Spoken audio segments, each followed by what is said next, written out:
Hello, a very Merry Christmas and welcome to the Jackcast, your Swansea City podcast. I'm Matt Barocco and I'm joined this evening by Steve and Carroll. Hello, Steve. Evening. First of all, apologies. It's been a long time since we last did a podcast. It's 6 games, I think, in fact. But unfortunately, we've struggled to get us all three together. That's why it's me and Steve tonight. We've decided in the end to bite the bullet. We needed to get a podcast out before Christmas. And so we thought we'd just get one done and get ourselves up to date. Steve, a lot has happened in the last few games. In fact, the last podcast we did was following the Coventry away game where we won 2-1, and I remember saying at the end of that podcast, if we can get a result at Bournemouth, which was the next game, then I think we are a playoff team. I really did think that at the time. So yeah, it's a curse, because since then there's 4 points from 6 games and our form has pretty much fallen off the edge of a cliff, unfortunately. Yeah, it's been a bit of a turning point for us, hasn't it? So hopefully now by doing a podcast again, we can turn the tide the other way, because it's not been the most enjoyable a few weeks, has it? No, there's lots of things we're going to talk about in this pod. First of all, we're going to go through the actual results and the way the game's played out quickly, because some of them are jogging our memory as best we can, to be honest. Now, let's talk about that Bournemouth game. 4-0 didn't feel like a 4-0 game in the end, but we were beaten by the better side. There were a couple of moments in that game, particularly early on with the Ethan-led penalty shout. The game could have gone completely differently. Ethan-led and penalties, it seems to be an ongoing thing, Steve. In fact, Swans and penalties, we're just not getting them. We're not getting the calls at all. Yeah, well, we'll go on to discuss further instances where we could have had a penalty, won't we? But yeah, it's really frustrating, because you think in some of the games where we could have had a penalty, it really would have made a big difference to the result. So, that one at Bournemouth did look like a big one, and at the time it's 0-0. If that penalty is given and we score it, obviously we're going 1-0 up. We'd like to fancy us to have at least got something from that game then, but obviously it went the other way. We were the better side at the start, and then obviously Bournemouth managed to get a goal. Half time it's 1-0. They've scored again quickly after the break, and then, if we're honest, in the end they have given us a little bit of a hiding. Really, it was men against boys for the last half an hour or so, but there were positives before that. I thought we had honestly played well. The first 20 minutes they were really struggling to get the ball off us, so there were encouraging signs there, but unfortunately we didn't get that penalty, and they ran riot a bit against us, didn't they, after the break? Yeah, I think in particularly the last 10 minutes or so, the fourth goal, we were trying to play ourselves out of a penalty area. I feel like at that point 3-0 I thought was a bit harsh, given the way the game played out. Like you say, first 20 minutes we were comfortably the better team. So 4-0 felt a little bit unfair. But there's a difference between your Bournemouths and your Swanseas in this division at the moment. They have the Premier League players in there that can hurt you if you make a mistake and stuff. I think Dominic Solanke had a bit of a game that day as well, didn't he? If I remember right. Yeah, he scored a couple. So it's the difference. We're obviously going through this transition, this process. Again, we're going to talk about the whole way the form is going, the way the team has gone recently in a little bit. But I don't think we were too downhearted. More the scoreline than the result. I don't think we really expected to come away from Bournemouth with a win, but it would have been lovely if we could have got something from it. But we're going to take a break after that then, because of the international break. So it was 2 weeks later before we came back to the football, to the Swans at least. And it was a home game against Blackpool. And to be honest with you, so far this season, Steve, when we've had an international break, it's helped us to learn more about Russell Martin's style of football, and kind of we've always looked at 10-15% better coming back, haven't we? Maybe not quite so much this time. Blackpool, I feel like that was a game which is not really a great deal going on. I believe Russell Martin said in the in the post-match that he thinks he might have worked his team a little bit too hard in the international break in preparation, because particularly in the second half he's a little bit tired of legs, not a great deal going forward, but we were hit by a late sucker punch. Yeah, I think the Blackpool one was a bit of a funny game, wasn't it? There weren't many chances at all in this. I mean, I was thinking in the first half we've not played particularly well. Perot has scored a wonder goal, really, isn't he? And that's made the difference for us. But I mean, in the second half, you could sense Blackpool coming into it towards the end of the game, but they weren't creating a lot of chances. They were more just having quite a bit of possession, but we conceded a soft goal late on, really, haven't we, from a corner where the goalkeeper could have claimed it, really. He's not, and then it's ended up in the back of the net. But that was 2 points dropped. You can't look at it another way than that, really. That was, that was a game we should have seen out, and those 2 points would have been quite valuable to us, really, wouldn't they? But we let them slip through our fingers. Well, upon reflection, definitely the way the games have gone. I feel it's not going to be the first time, or the last time rather, that we're going to mention the goalkeeper might have done better in these analyses. So we're going to move on now to midweek next week, where we picked up the last of our points in recent times, which was away at Barnsley. And this one was a strange one, honestly. I mean, we looked at that game probably for about an hour or so and thought, I mean, statistically, this is fantastic. We're looking like we're going to break records with 600, 700, 800 passes, possession in the high 70s. It was just like, it looked like a total domination. But ultimately, not many clear-cut chances, not a lot of threat around the penalty area. And why wouldn't Barnsley, a struggling team in this division, allow us to have all of the ball on the halfway line? I mean, if anything, they played into their hands to say, well, go on then, this is a team, we were obviously a team in confidence at the time, and we wanted to dominate the ball, but we weren't hurting them. So it was a little bit frustrating at times, wasn't it? We thought, right, it's going to look like we battered them, but in truth, maybe we haven't. And then a double substitution made all the difference. Yeah, I think obviously it's definitely a game we deserve to win, but I mean, as you say, that first hour we weren't really causing them many problems. We were just having a lot of the ball in our third and maybe the middle third of the pitch, but not in the final third. And then, I think we just needed to be maybe a little bit more. We needed to take some more risks. I think we needed to play a bit more aggressive passing and trying to play through the lines. We needed to, I would say, maybe take the odd shot from a little bit outside the box if the opportunity arose. That was my main thing with it, really. Other than it just seemed like we were doing safe passes a little bit for the sake of it, and then it would break down and not really go anywhere. So I think obviously in the end we've ended up winning, so you can't really criticise. But I don't want to see us doing that again. I mean, we had a lot of passes. I think it was close to 900, wasn't it? Something like that. Yeah. That's obviously that looks great on paper, but from my point of view, we didn't really do enough to hurt them. But in the end, as you say, the two substitutes made the difference, really. So yeah, that was a good win against what was for me a really poor side that looked like they're going to go down because they offered absolutely nothing. But yeah, an important win, really, because obviously we've not won since, have we? No, we haven't picked up a point since. It's not been a fantastic run of form. But looking at that, just quickly on that, Cham being the one that broke the deadlock after 70 odd minutes, I believe, 74 minutes. He's come onto the pitch, and there's, going back to what you were saying there's the difference, isn't it? It's about being brave, it's about breaking the lines, it's about making the runs. And we've talked at length before about the midfield three and how we used to do it with like Fulton, Smith and Grimes. Now we look like we're Downs, Smith and Grimes. When we do this trio of defensive or ball-playing centre midfielders, we don't have anyone in there then who's going to provide the support to Patterson and Pirot. And so again, another game in which they were largely isolated. And so Cham coming on was able to break through those lines, and that's where the first goal came from.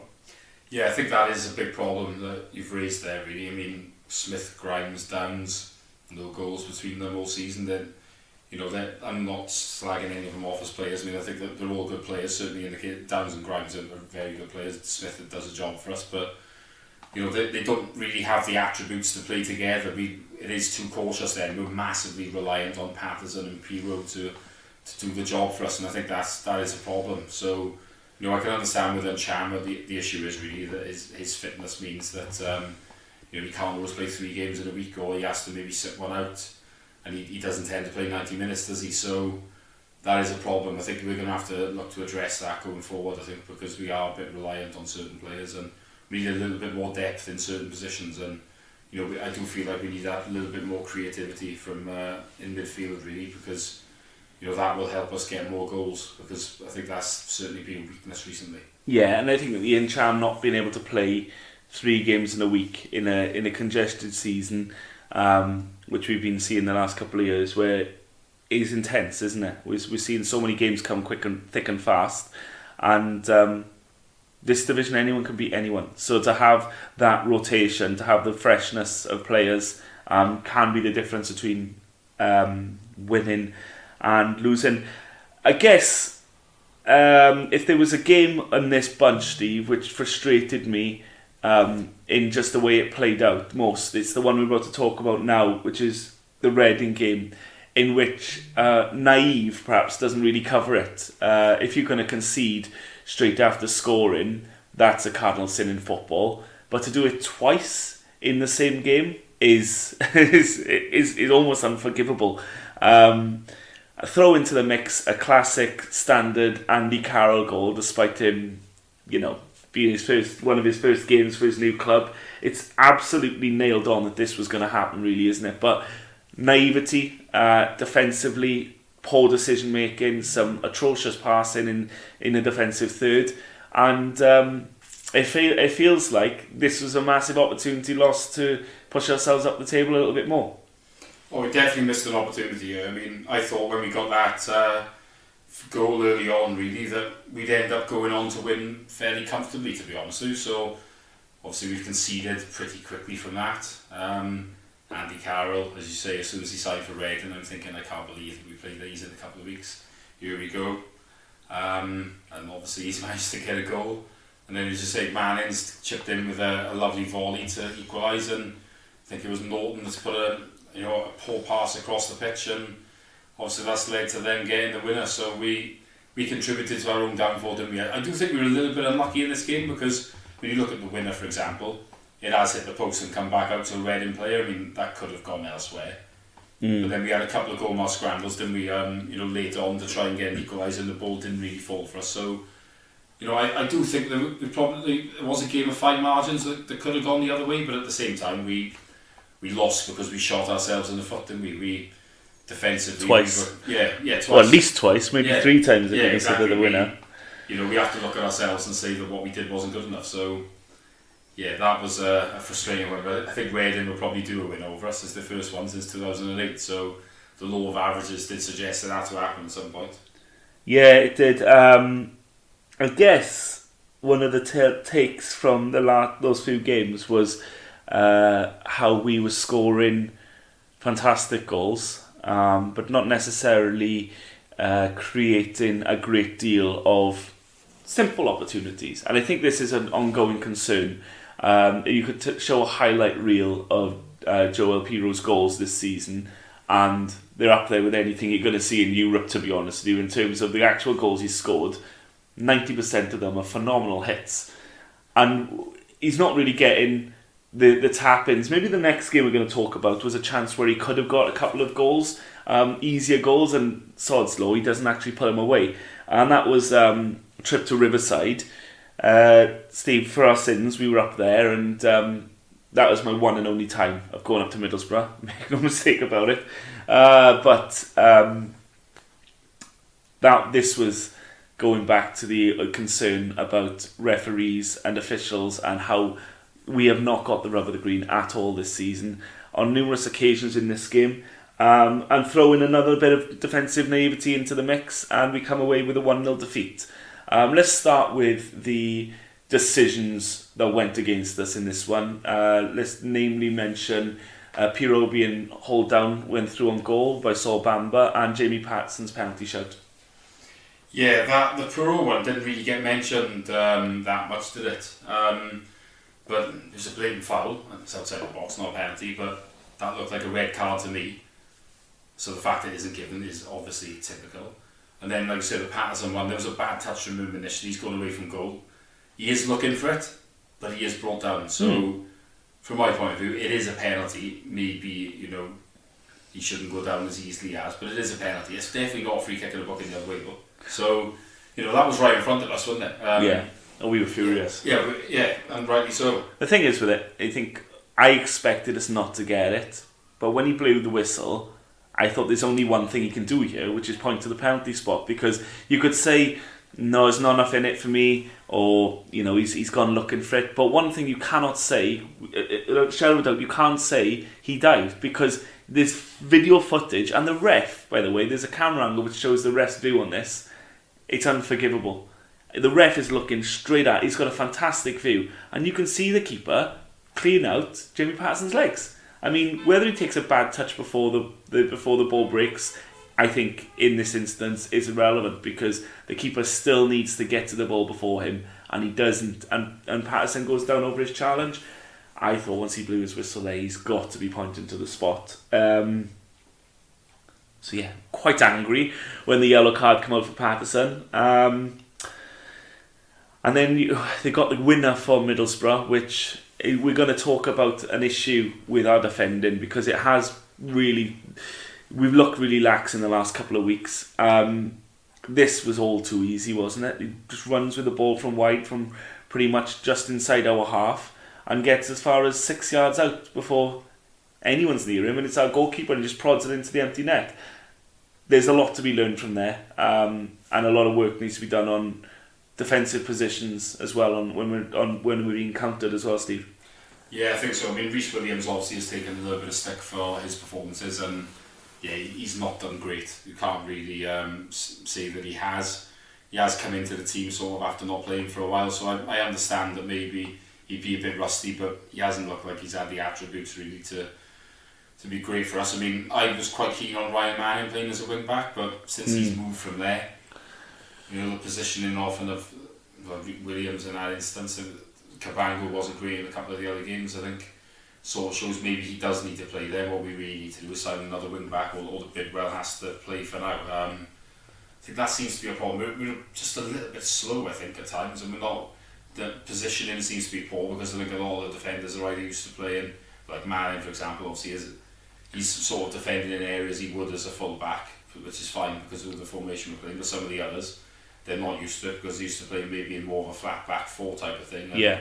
They're being moved in into different positions because they're playing as a back three. So yeah, it's something that's going to have to be addressed, I think. And then obviously we've conceded quite a lot of goals recently. So yeah, if we continue to concede the amount of goals that we have been, we're not going to pick up many points. So we're going to have to look at that. I think obviously we've had a little bit of a break now, and hopefully we've worked on a few things, and we'll be looking to improve. So yeah, it's a problem, isn't it? I think. But in general, you look at the Middlesbrough game. I mean, going forward, we actually did create some decent chances. This was the one game, wasn't it, where you thought, do you know what? There's 3 or 4 chances in good areas, rather than just someone picking out from nothing. This was something we did create. We had chances to win this game, I think.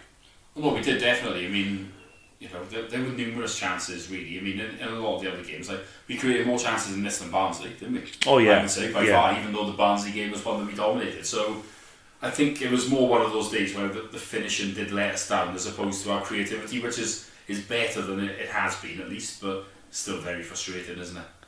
Yeah. Frustrating may be a word you're going to use for the last game as well, which was Steve Cooper's return to South Wales with his Nottingham Forest team. His biggest result of the season, Nottingham Forest's biggest result of the season, and a second half which I think was littered with so many errors and so many lapses in concentration that it would have amplified any concerns we had about the defensive shape at the moment. And here in another game, we could look at maybe a formation tweak, a personnel tweak, and also we probably need to look towards a January transfer window of actually bringing in players, because there's some gaps we can't fill with the current roster. And well, let's start with the goals, because I think I may have seen the worst goalkeeping error I've ever seen live. And there's been going to people listening to this podcast who, my first season I can recall was 97, but there's going to be people listening, Steve, who going for 20, 30 years before me, and they're probably going to recall other goalkeeping errors. But I've not seen one as bad for the third goal as I did against Nottingham Forest. that was a clanger. And the game, it wasn't a good game for Ben Hamer at all. And the second half was just an amplification of that again. Yeah, Hamer had a shocker. That's, as you say, that third goal was really bad. And I mean, that's a goalkeeper's bread and butter. I mean, you've got to deal with that. If I saw that in Parks football, I'd be thinking, that's a bad one. Hamer's not been great recently, has he? I mean, I mentioned the Blackpool mistake, didn't I?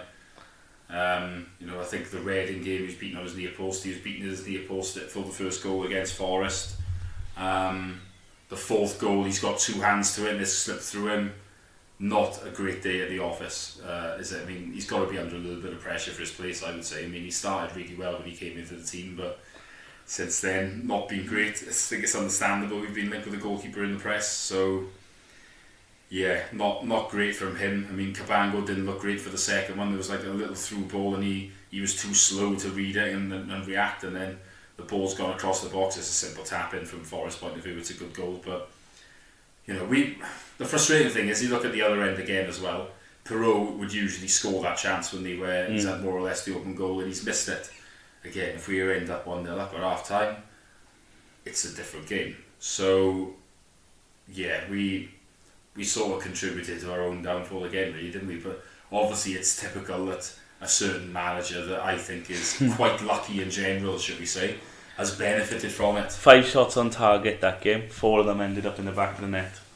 Yeah, that says it all. That's what Steve Cooper's teams do. We used to do it, didn't we? We would, we'd be clinical, and then you'd end up winning games. You think, oh, the hell if we won that? Oh yeah, we just took the chances.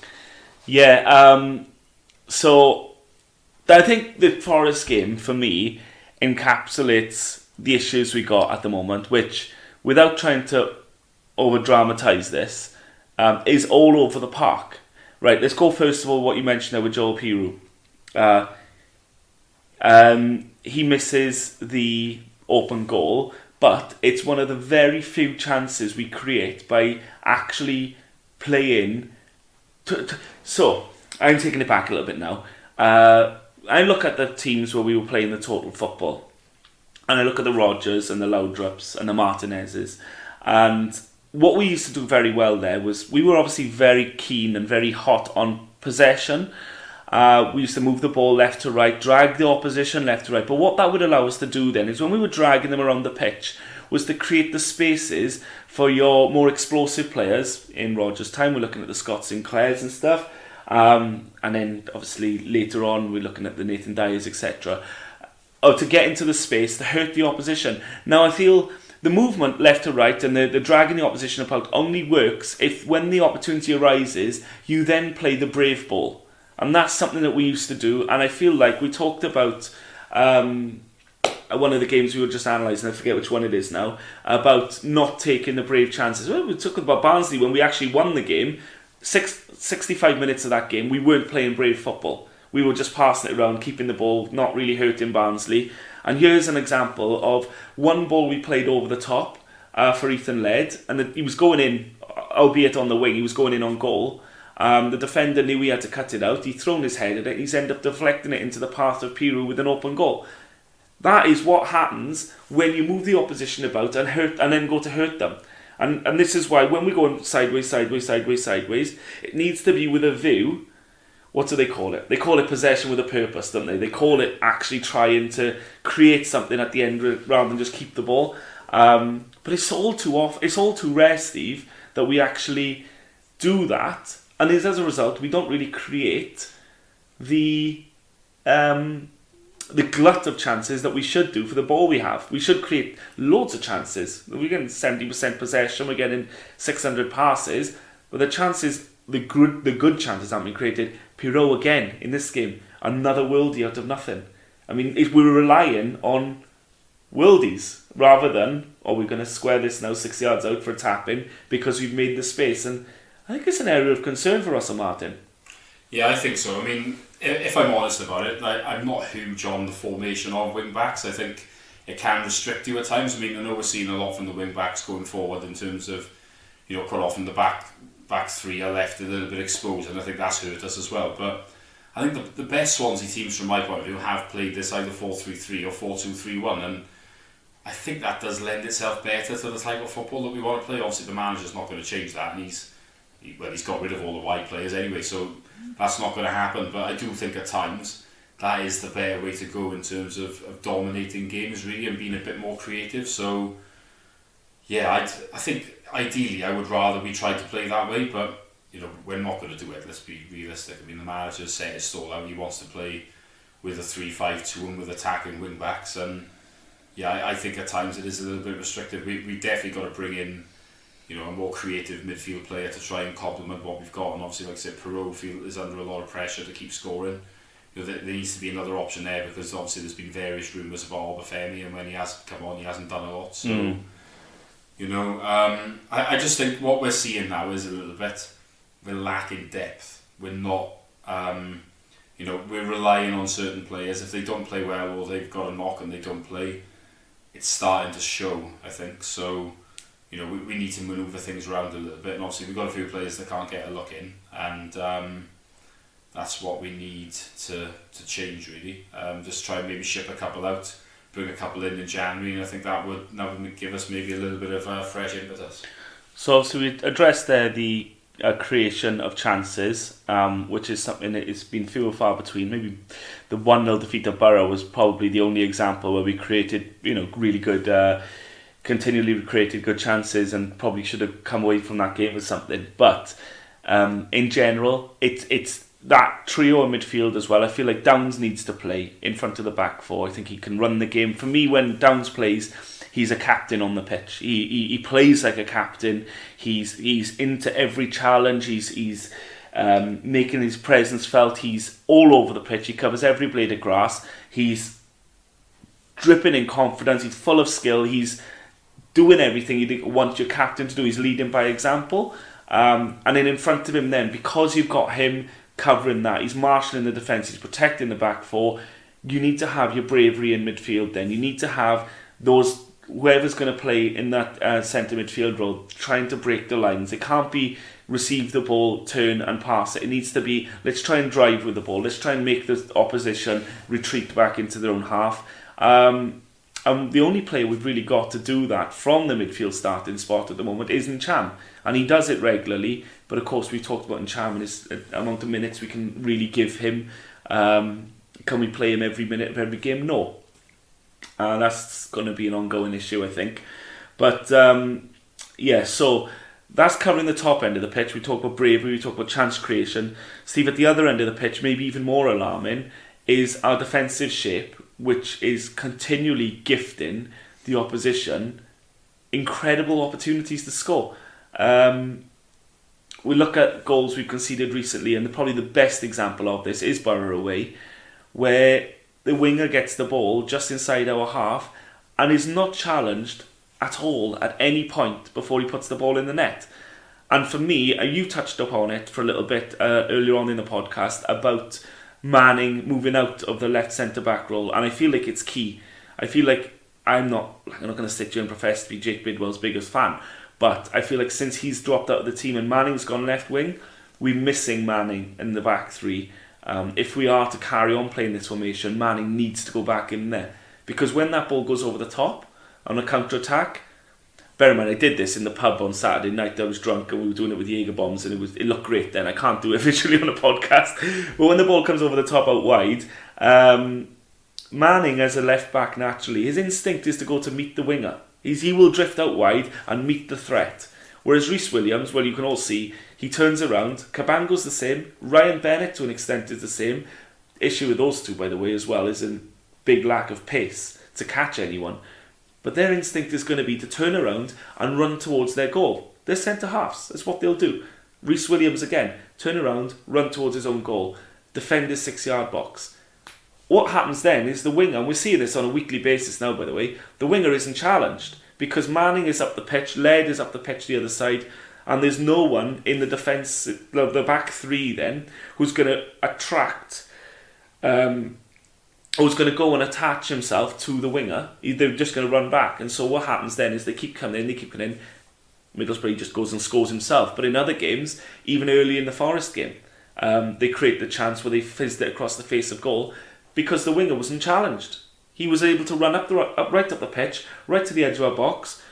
Yes, we had defenders in the box, but it didn't stop him from smashing the ball across the face of goal. Only takes a deflection, it's a goal. I think it's an issue. I think it needs a January transfer window to fix, and maybe even a summer transfer window as well, because I don't think bringing in a centre-half is necessarily going to fix this. We need someone, if we are to persist with 5 at the back, Steve, we need someone with the mentality of Ryan Manning playing there, who's going to meet the threat on both sides of Norton, say, if he's playing at the back of the 3, in the centre of the 3.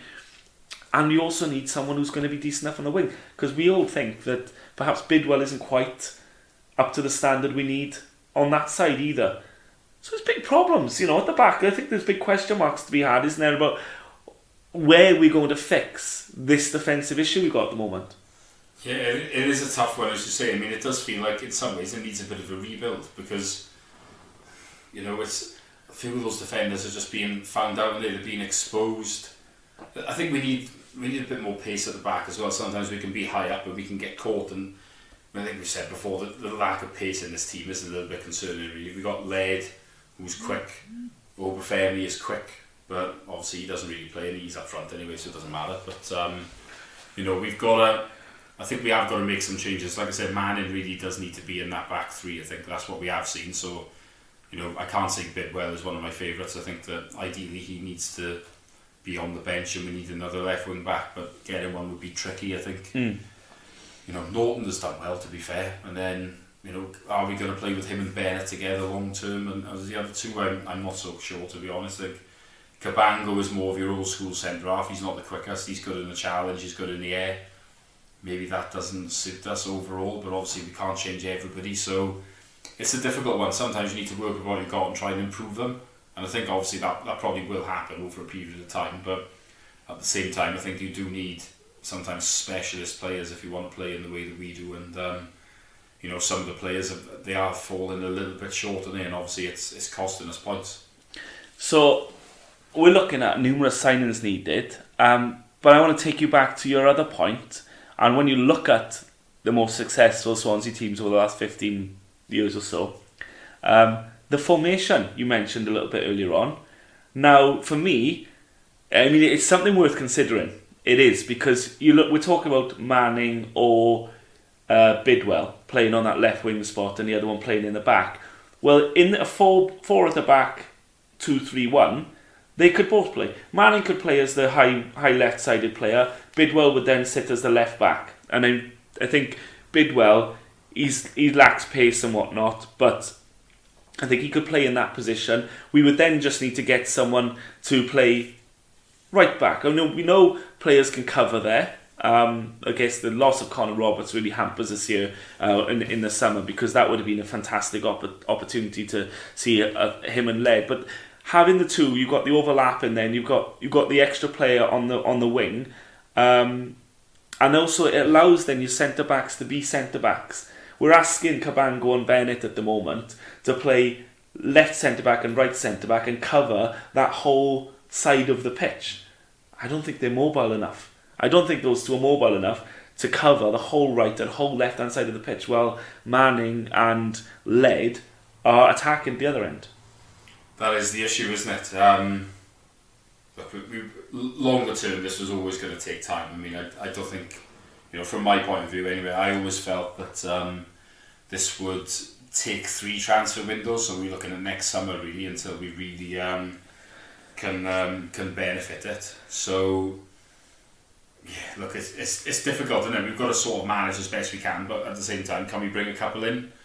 Maybe. I don't know. That's what we've got to do, but we do have some players that are a little bit limited. I think some of the other ones that are not really playing, because certainly in midfield, because we've got the options there, but in other positions really we are having to maybe go with players that the manager wouldn't see as ideal long-term solutions really. So look, you can always improve players, but at the same time some of them are not going to be up to doing what we need them to do. So it's a tough one, isn't it? I think we certainly need to try and look and bring a couple in January just to try and improve the situation.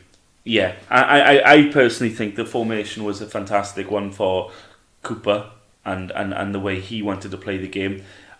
because it was very solid at the back, because we were very much a more keep a clean sheet and catch the opposition on the break. We spoke about this at length last season, how we would nick results and come away from, but we were just solid and scoring the odd goal and shutting up shop. And I think that that 5-4-1 or 5-3-1-1 or whatever we look at it, in that situation works very well. But what we're trying to do now is play a more progressive, a more attacking style of play in a little bit more of a defensive formation. Maybe it's too difficult to go and try and rip the rule book up and change that now in mid-season. That's for Russell Martin to decide. I do think it's something that he needs to look at, though, because I think it's not just a personnel issue for me. There's a mentality issue. Does the formation allow us to play the brave football that we're asking and Russell Martin's asking us to play? There are questions. So we'll move on from all the challenges that Russell Martin faces now. We're going to talk about this, by the way. I'll bring it up now. This podcast is a re-record. We actually recorded this 24 hours previously. But since then, and we're talking to you now on Wednesday, the 22nd. So this now has been changed. So we've had to re-record because the restrictions and whatnot has been updated. And, well, they may be updated furthermore, we don't know. But at the moment, we had to just start again because a big section of the podcast was immediately out of date. So we wouldn't be doing our job if we weren't going to address the fact, Steve, that Swans fans have once again got the brunt of the Welsh Government's rulings, and we found ourselves as the only professional Welsh sports team that have been banned from their stadium over Christmas. And I'm no virologist, but whatever's out there and all the data that's been published coming from South Africa, coming from what we're seeing in this country, is to me an incredible overreaction and has hampered people at the last minute before Christmas and the time of year everyone really enjoys. I am not seeing out there what has caused this reaction. It feels incredibly harsh. Yeah, it does, doesn't it? I mean, look, I think last year everyone was a bit like, right, well, we don't have a cure for this disease. Mm-hmm. If the NHS gets overwhelmed, too many people get this at the same time, obviously the consequences will be bad. So I think everybody was a bit like, okay, now we have to accept that we have to make these sacrifices for the longer term. I think the problem then comes when, some of us have been double jabbed, some triple jabbed. There's been COVID passes. Obviously, this thing is never going to go away, is it? Obviously, there's a new variant now, but the data does suggest it's milder, and that hospitalisations and deaths are a lot lower, even though the cases have gone higher. So I think that's what makes it quite tough to understand and appreciate really at this stage. So, it is frustrating. The fact is we've all put up with a lot. We couldn't go to the Swans for the best part of 18 months. We've been back down there and it's been great. But now it's been taken away, and I think we're owed more of an explanation, to be honest, because football for a lot of us is like a release, isn't it? We all love to go, we love the social side of it, and we've had it taken away again. It's not gone from from full crowds either to reduced capacity. It's gone to naught. Yeah. And that to me just sounds very harsh and not on really. So I'm not happy about it. I'm not happy about the fact that it was released at midnight. It was a cowardly way to announce it, in my opinion. Yeah. We still haven't had the justification really from my point of view. So yeah, really disappointed and annoyed and a little bit betrayed, if I'm honest. I'm going to bring up to speed now on just quite how out of touch the First Minister and his team are, in which Nicola Sturgeon in Scotland, by the way, has brought in a capacity limit of 500 for outdoor sporting events. When asked about the reason why Drakeford has only allowed for 50 in the same situation, he said that the difference between 50 and 500 is not, it wouldn't make a difference.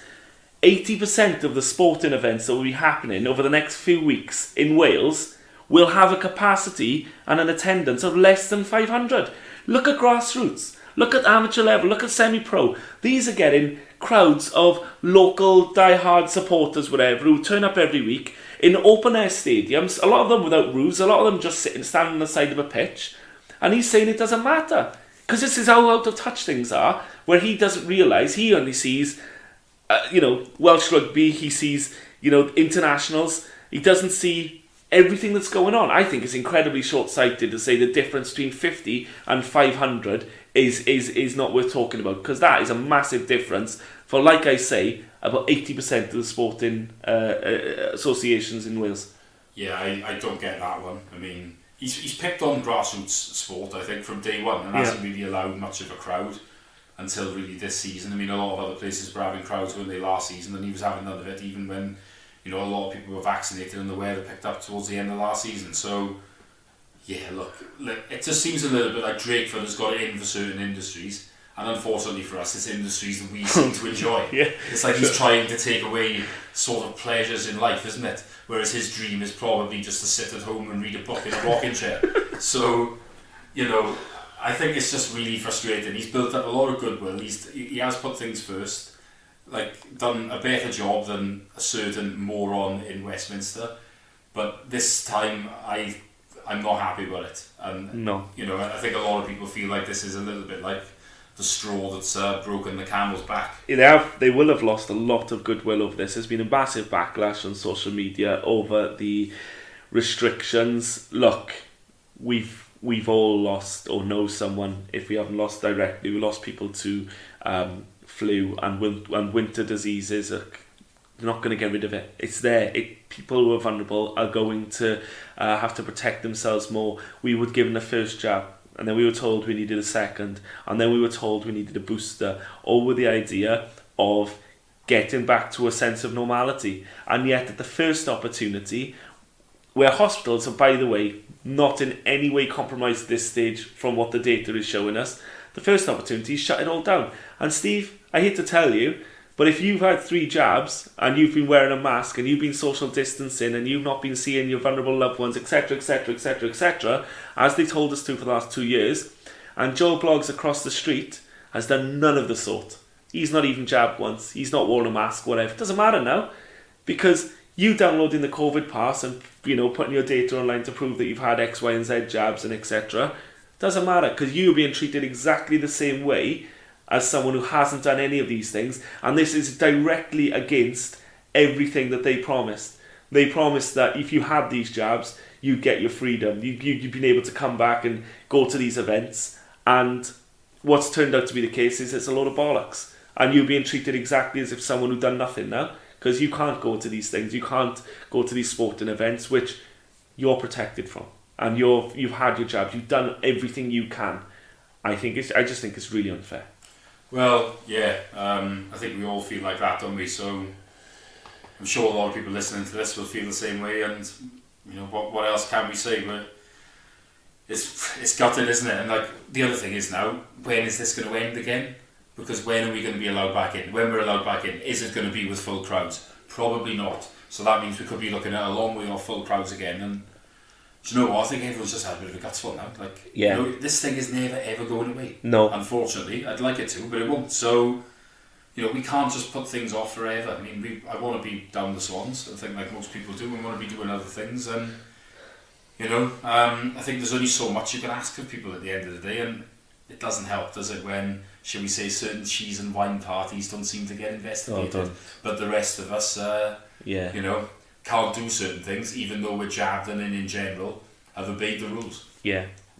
I agree. Last point of note on this is that I kind of was fully in support of the idea of, easing the burden in the NHS. It was getting overwhelmed last year, and I thought, no, this makes sense. What it doesn't make sense is doing it now on cases alone, because the hospitalisations are low. So if you're just doing it on cases alone, what you're saying is anyone who comes down with an ailment now, even if they don't need any treatment or any help for it, we're going to shut down the country for it. Because what that says to me more about than this Christmas is that will be every Christmas for eternity.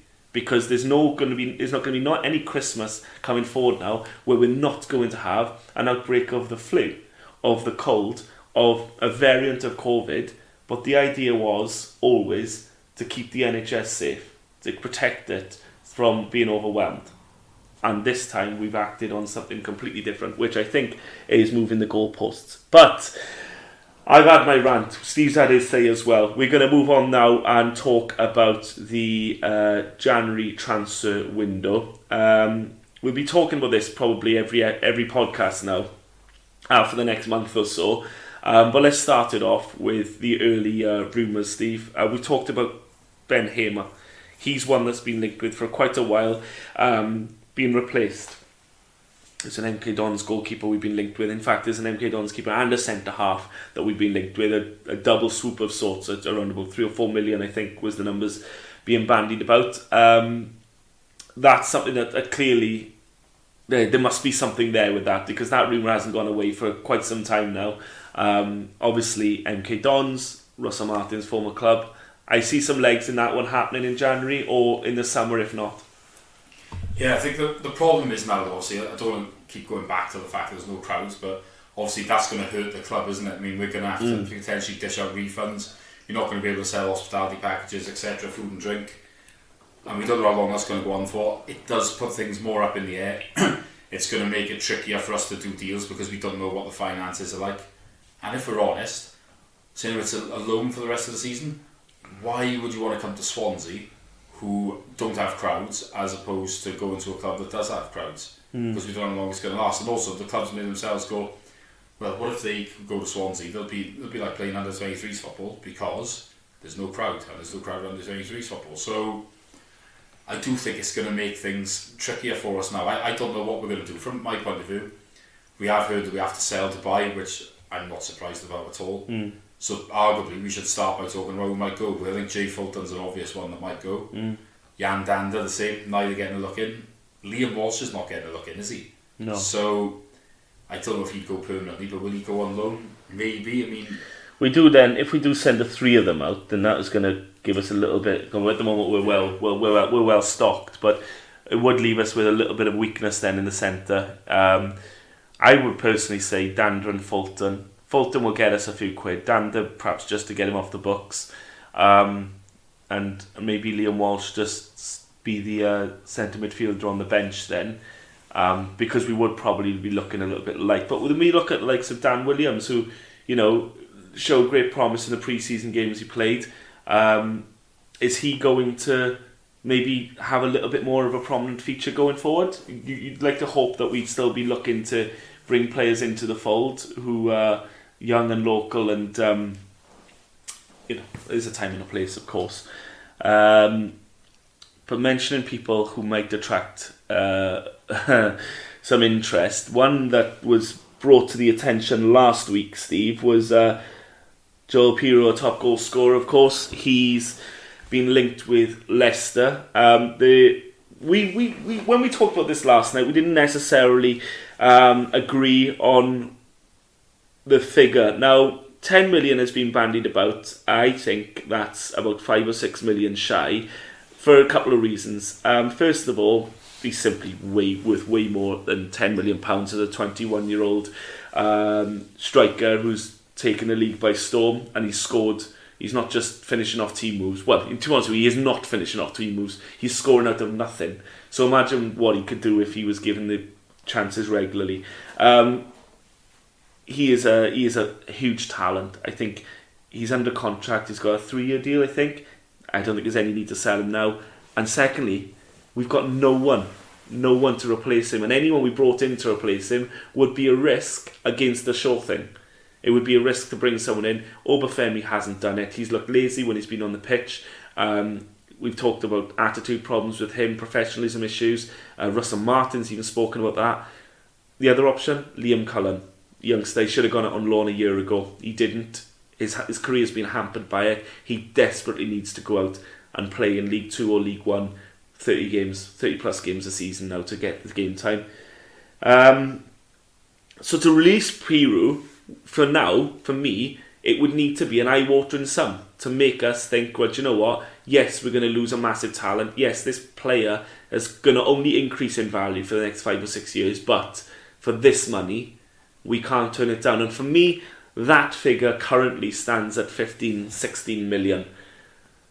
But you're going to bring up the issue with finances and whether the club were going to pull a rabbit out of the hat here and hold on for the money, or whether they're going to buckle at the first. And we know what we've seen previously, apart from that brief stint under Trevor Birch, we know what the club tend to do when money's on the table.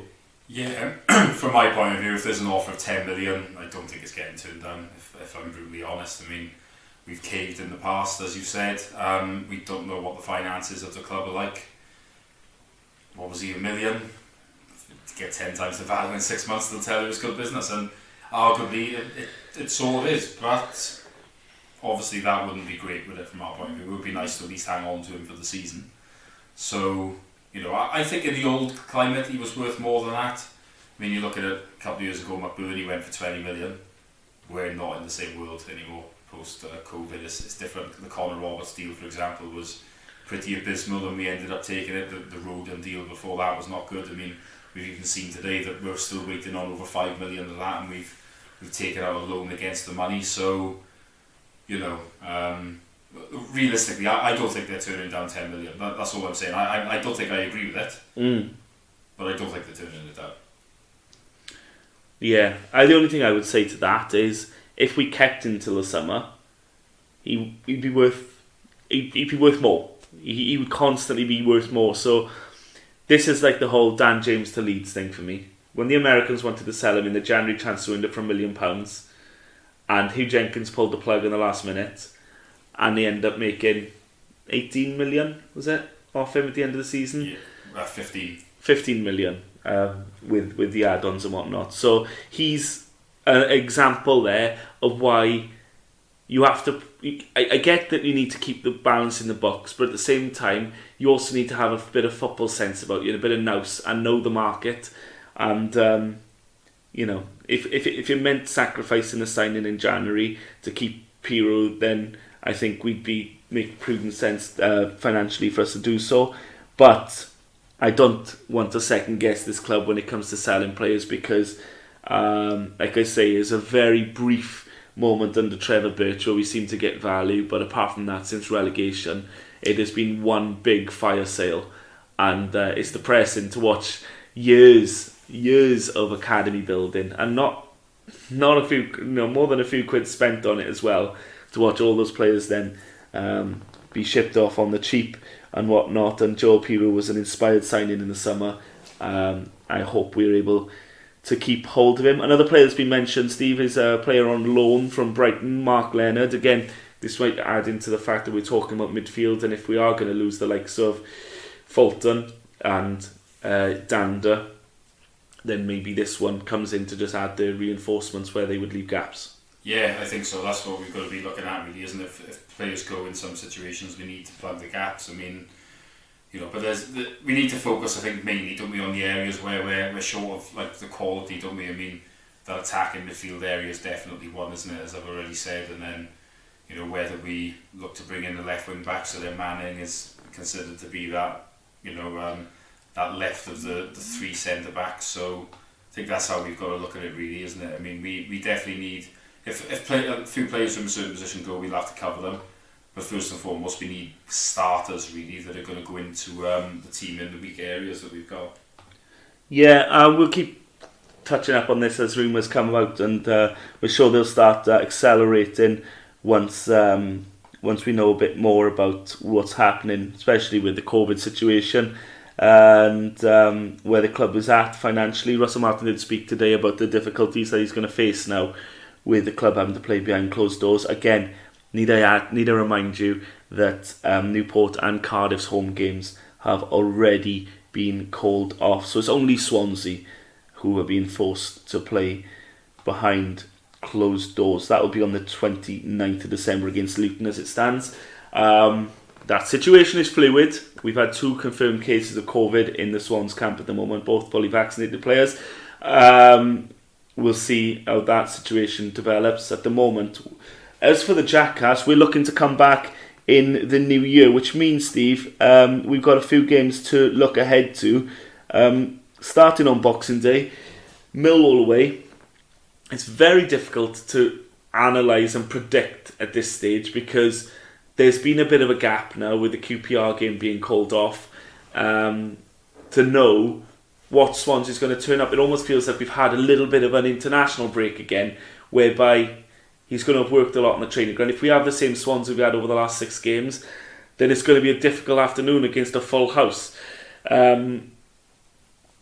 But that break might have given Russell Martin food for thought. We have just come off a thumping at our own ground. So we'd be naive to think that he's not going to change anything. And we talk about people like Hamer. We talk about some of the positions and defence, so we think Manning needs to slot back in there.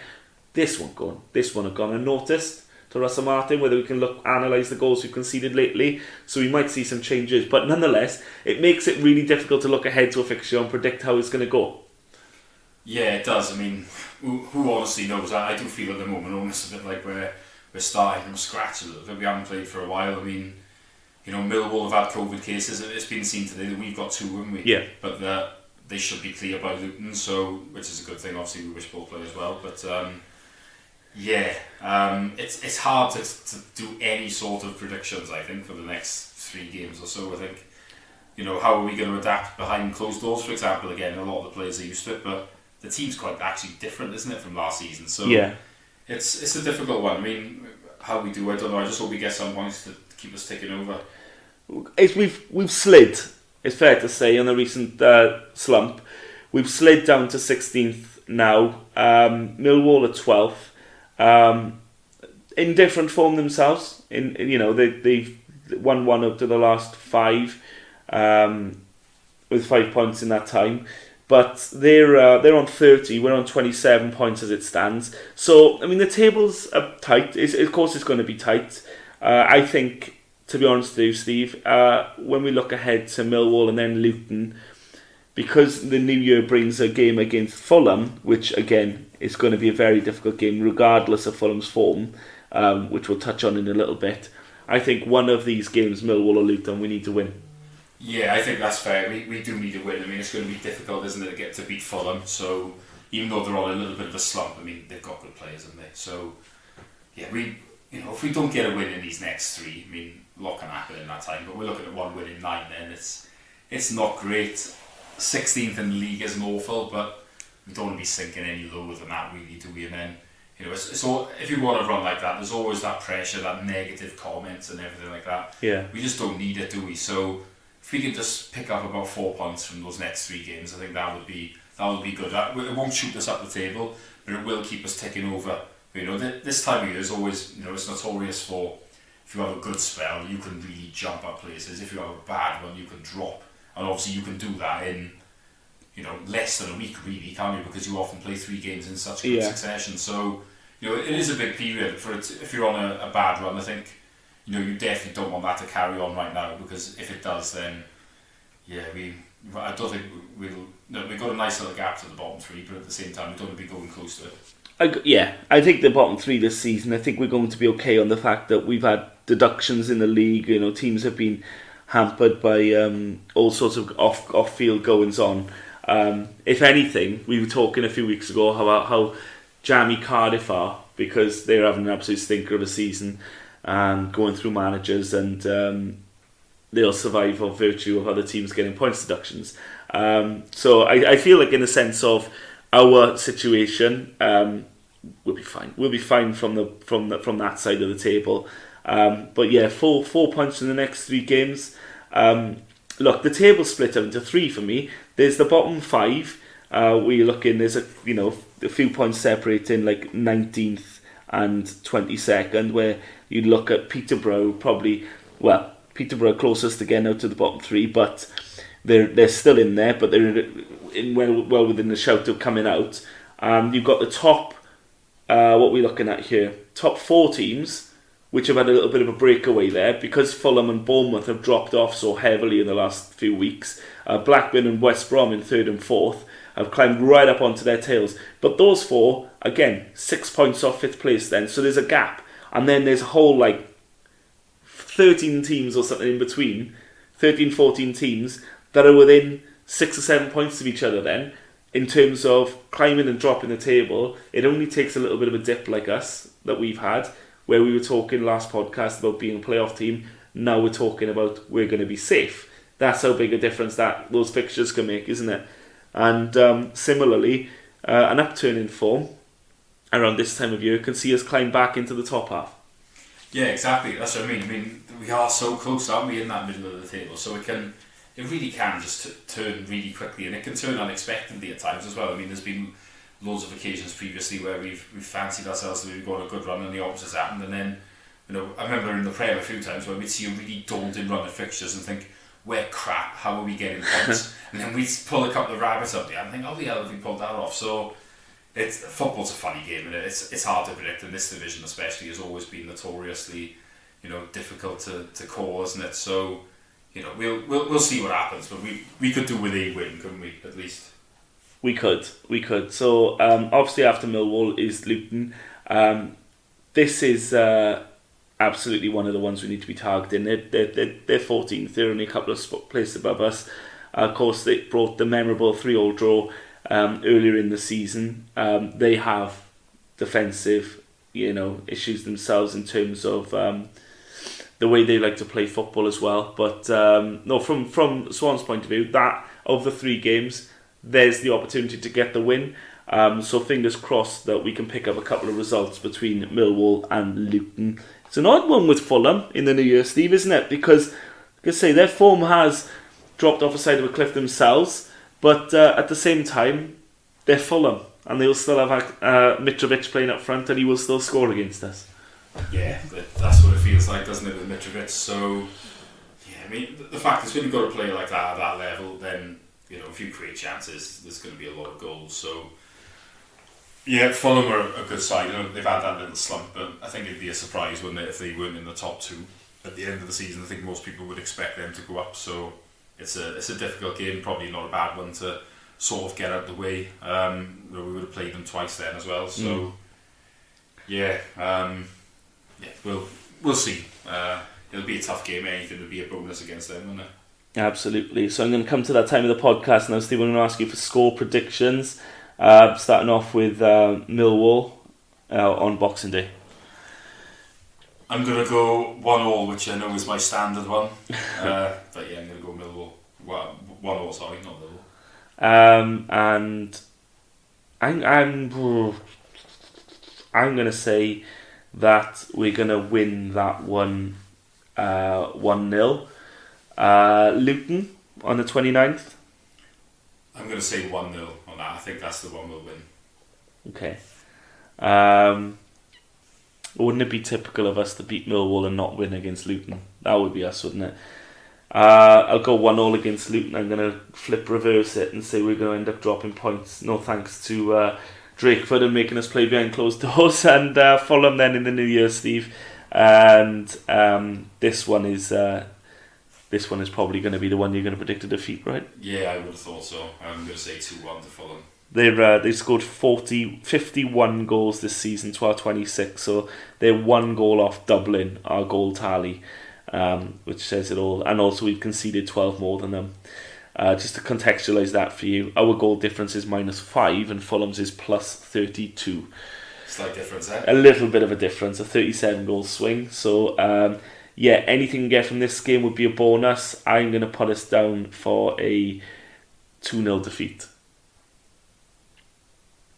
But yes, hopefully picking up 4 points in the next 3 games will, you know, steady the ship a little bit in going into the January transfer window, Steve.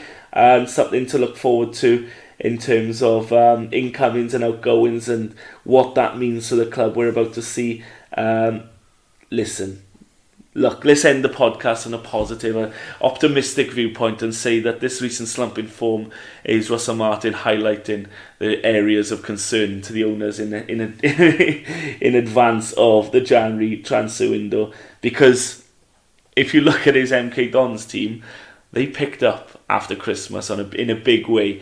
And in fact, when we had Graham Potter down here, who also tried to revolutionise the way we were playing after 3 dreadful years in the Premier League, he took until around Christmas time to turn our results into positives and really start us climbing the table in a big way. So there's a precedent here that when you go into, you know, start from scratch. It does take the first half of the season to perhaps get it right. Am I being overly optimistic, or can we hope for a second half of the season where we pick up a few more wins than defeats? Well, I think before the season started, I was expecting us to get better as the season went on. So yeah, I'd like to think so. I mean, the same happened with Martin and MK Dons last year. They had great form after Christmas. Yeah. So yeah, I think that's what we'd be looking for, and that'll give us clear signs of progress and optimism for next season, really. So yeah, we'll see. Well, fingers crossed. Let's hope that that's the case anyway. We're going to wrap it up here now. Again, sorry for taking quite as long as we have to get into it. We're going to have to just bite the bullet in future. And if we can't get all three of us onto the pod, we'll just have to do it with what we can and get one out for you guys. But that is it now for 2021 from the Jackcast. A very Merry Christmas to all of you. I hope you can make the best of it in the current circumstances. And a Happy New Year from myself, Steve, and Gitto in his absence. Thank you very much for listening this year, and we'll see you on the other side. Bye-bye for now.